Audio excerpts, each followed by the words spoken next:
Mandy Martin with Darke County Parks, and I am coming to you from the Bish Discovery Center today. And Megan and I are going to be tagging monarchs. So one of the natural resource projects that we've been participating in since the year 2000 is the Monarch Watch tagging data. So what we do is tag, and I'll show you these better in a little bit. Rob will probably totally cut that out.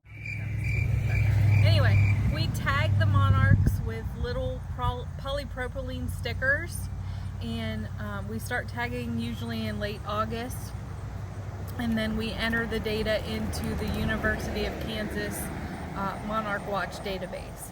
So Megan and I are going to take you along with us tagging some butterflies.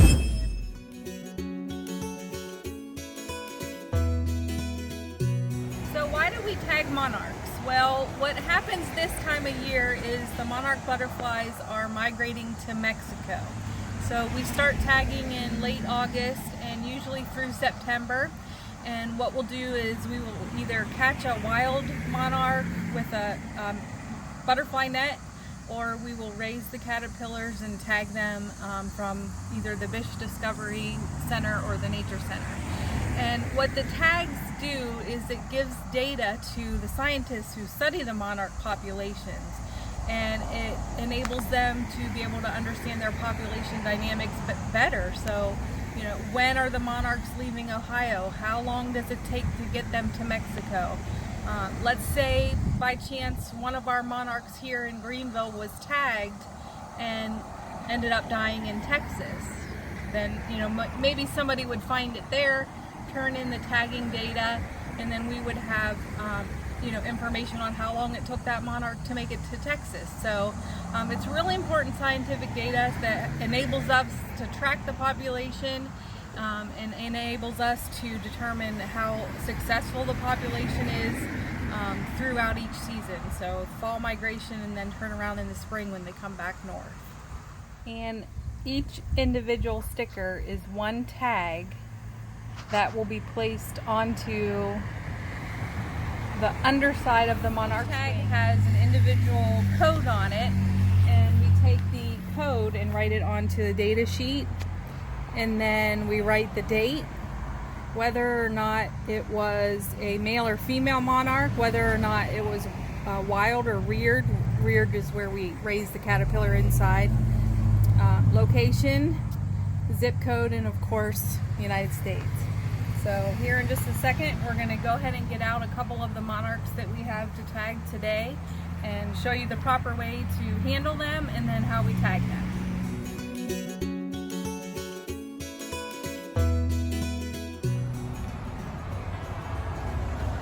Alright, so the two monarchs that we're going to tag today were actually eggs that we collected during the monarch larva monitoring project that we did a couple of weeks back. So they were raised here at the Bish Discovery Center, and now we're going to tag them and release them. Right, so when you go to handle the butterfly, you're going to want to grab them with their wings closed on the leading edge of the forewing, close to their body. Maybe. Here, buddy.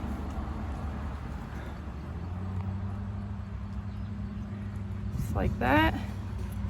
And then this cell in the middle, it's kind of mitten shaped, is called the discal cell, and that's where you're going to want to place the tag.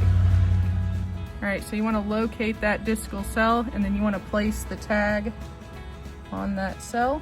Ooh, go, buddy. And then lightly press just like that.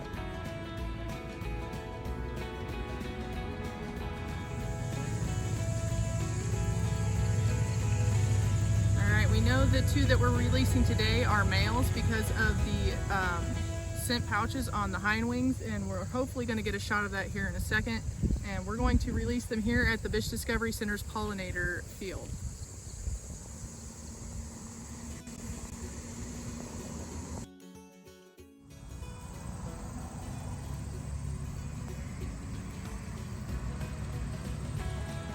So if you look on his hind wings when he opens, you'll see those two pouches.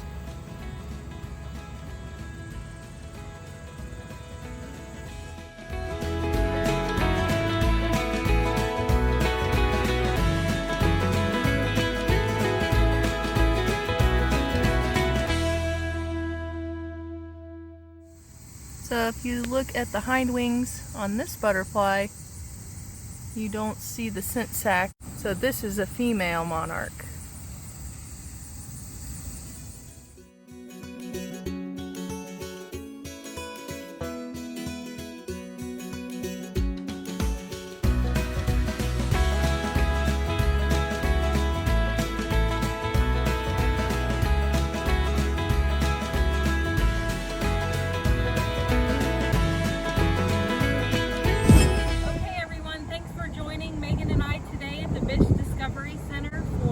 Tagging of monarch butterflies. We are going to record all of the data that we have for hopefully at least 50 monarchs that we'll tag this fall, and we'll go ahead and submit that data to Monarch Watch, and then hopefully in the spring some of our monarchs will be recovered, in which Megan and I can log on to the website and be able to tell if any of our local Greenville butterflies were found in Mexico. At that point, we will get a certificate that talks about how far our butterfly went and when it was found in Mexico and when it was tagged here in Greenville. So hopefully this spring you can join us and we'll share some more information about this science project that we participate in every year.